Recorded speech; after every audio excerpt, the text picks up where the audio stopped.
Hello, everyone. I am Matt Williamson. How are you?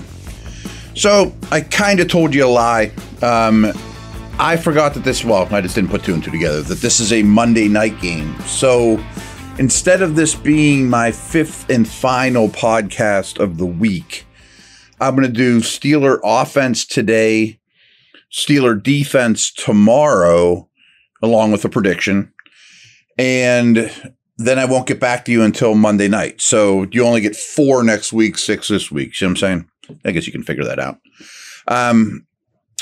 And here we go. I mean, let's dig in. I'm going to talk about when the Steelers have the ball. So here's what you need to know about the Giants defense. It's very young. They make a fair amount of mental errors, whether that's a coverage bust or not filling the right gap in the run game. They do have some talent. They have a first-round corner, Banks, who's a good player, and he often follows. I think he'll be on Pickens. Their third-round pick is a slot corner who I adore, Drew Phillips, who'd be a great Steeler. They're okay at the second level, but it's the defensive line that makes this thing go round. And they're the best pass rushing team in the league right now. It of course, starts with Dexter Lawrence. Dexter Lawrence is basically as good as TJ Watt. I mean, he's an elite top 5 to 10 defensive player easily. He plays the nose. They're a 3-4, but he never, ever leaves the field. He is a big-time inning eater. He gets doubled more than anybody in the league. Still leads the league in sacks, pressures, all the above. A force versus a run, although their run defense is bad. And then they're good off the edge, too. Brian Burns, who they traded for this offseason, is as good as ever. He's definitely a top 8 edge rusher. And Kayvon Thibodeau's on IR, but Ojulari, the second round pick from a couple years ago, is a really talented edge bender too. So they get after the passer. And frankly, if the Giants are going to win this game, it's going to be on the back of their D-line and sacks and strips and things like that.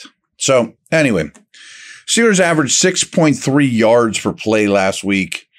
That's a yard and a half more than their average was leading into week 7. So a little bit better with Russ.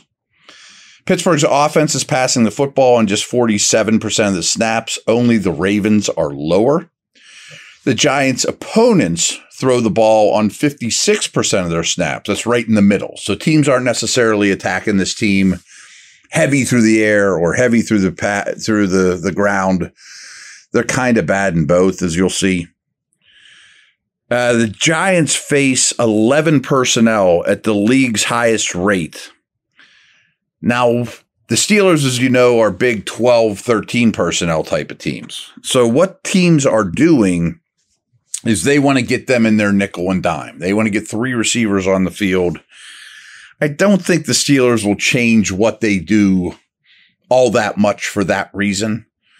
But it's all the more reason where it would sure be useful to have Cooper Kupp, Devontae Adams, and then you could play to their weakness and come out in 11 and do all those good things.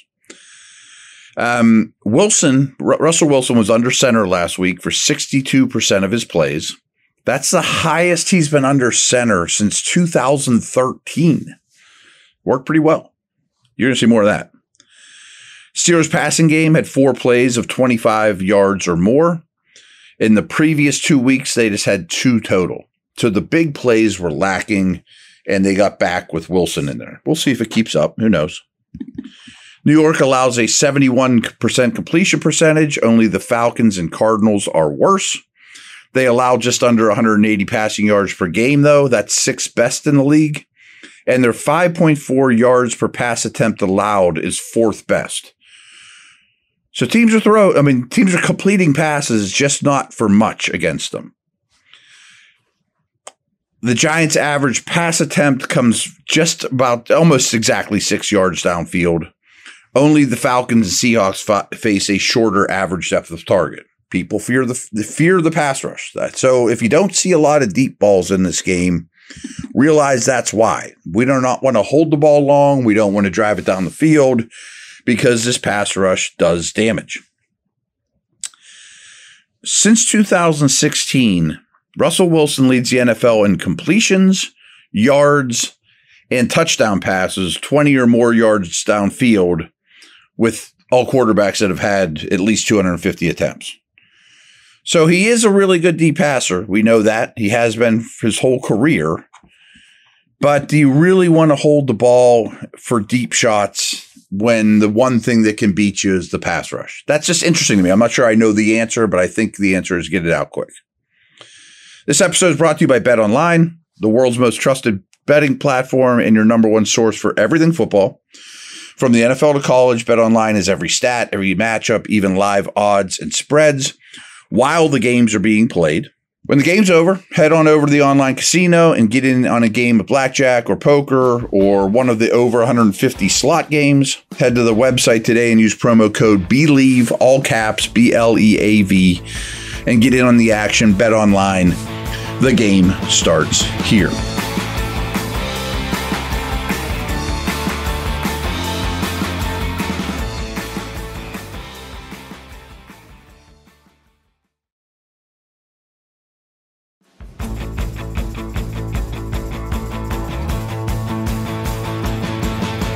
I thought George Pickens was remarkable last week and is a tremendous, tremendous talent.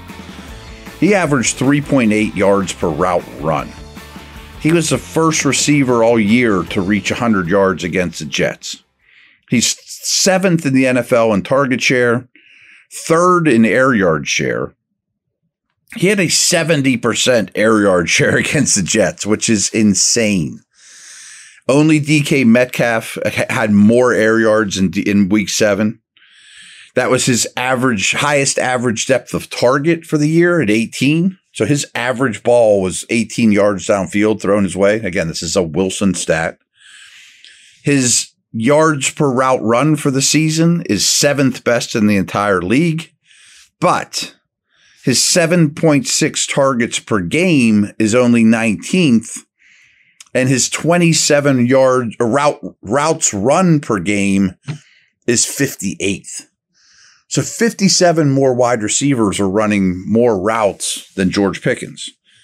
Now, that's because the Steelers are so run heavy, but that also doesn't jive with me whenever he's producing like he's producing. The Giants allow a 85% catch rate to tight ends. That's 31st in the league, but have yet to allow a touchdown to the position. Freiermuth has not had more than 3 targets in a game since week 4. That can't happen. And only has 1 game this season with more than 4 receptions. Time to get him back involved here, or more involved. Make him a true number 2. All right, let's talk about this pass rush I told you about. Their 4.4 sacks per game is the highest in the NFL. And over the past 3 games, that goes all the way up to 5.3 average. On the road, it's 6.7, which is probably just fluky. 11 different Giants have a sack this season, led by Lawrence, of course, with 7. That's the most in the league. He had 2 sacks in week 7 on just 18 pass rush opportunities. His 11.8 sack rate was his highest since week 1 of 2020. The Steelers only gave up 1 sack on Sunday night. The Giants are sacking opposing quarterbacks, though, on 11.6 of their dropbacks. Not only is that best in the league, but it's a percentage point and a half better than the second-place Broncos. So they're getting home all the time. All right, Wilson. He held the ball for 2.5 seconds or longer on 21 of 29 attempts, completing 11 of those for 204 yards. Since leaving the Seahawks in 2022, Wilson has held the ball for 2.5 seconds or more on 61% of his attempts. That's the 5th highest rate among quarterbacks, qualified quarterbacks. The Giants have generated, you guessed it, the highest sack rate on such attempts.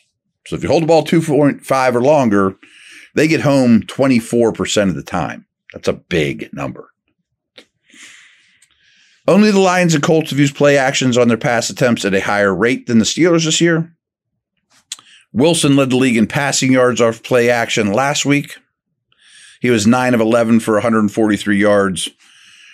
the Giants are allowing a 122.2 passer rating against play action, which is third worst in the league. So, yeah, you don't want to hold the ball, but play action is still going to be a part of things. Since the start of the 2023 season, Wilson has a 28-8 touchdown to interception ratio. That's fourth best in the league.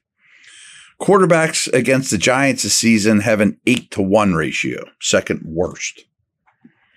As you might have seen, Saquon Barkley ripped his former team last week for 176 yards and only played one fourth quarter snap. He had 3 runs of 38 yards or longer.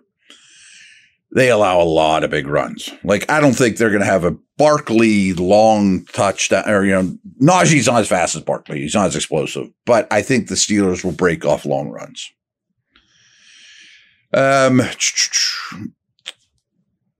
Warren was the only running back that saw the field for the Steelers last week on third downs, but Harris did outsnap Warren 26-16 on early downs. But in the first half, Warren outsnapped Harris 22-12 when the game was close. Warren saw a season high in snaps, attempts, and route participation. Harris hasn't played more than 60% of the snaps in games when Warren was healthy. I'm fine with all that. None of that. It's all noteworthy to me, but none of it's a complaint. Steelers now have 27 rushes of 10 or more yards. That's the 8th most in the league. Might surprise you. New York has allowed 31 such runs, most in the league. 64% of the rushing yardage against them have come on 10 or more yard runs. So sometimes they can be tight against the run, and they were really against the Eagles too, but then they always let the dam break and, get gashed. The Giants have also given up 8 runs of 30 or more yards. No other defense has more than 5. Yikes. They give up 3.43 yards after first contact. Only 4 defenses are worse. They also give up 5.3 yards per run on interior runs. That's the worst in the league, even with Dexter Lawrence. They did hold Philadelphia, though, to 1 of 13 on third downs. The Steelers scored points on all 6 of their red zone opportunities last week, including 4 touchdowns. The Steelers' offense is averaging 0.26 field goals per drive. That might sound low to you, but only Washington, San Francisco, and Dallas are higher. So a very high percentage of the Steelers' drives end in field goals. It's better than a punt, not as good as a touchdown. And last thing, I think I already mentioned this to you, but it shows on tape, as well as their athleticism and, some big playability they have too. This is the youngest defense in the entire league in New York. So there you have it. Again, I promise I'll review another tomorrow, get you to 6 for the week, and then we'll take some day off to, instead of coming at you Sunday night for the recap, I'll come at you Monday night. So there you go. Over and out.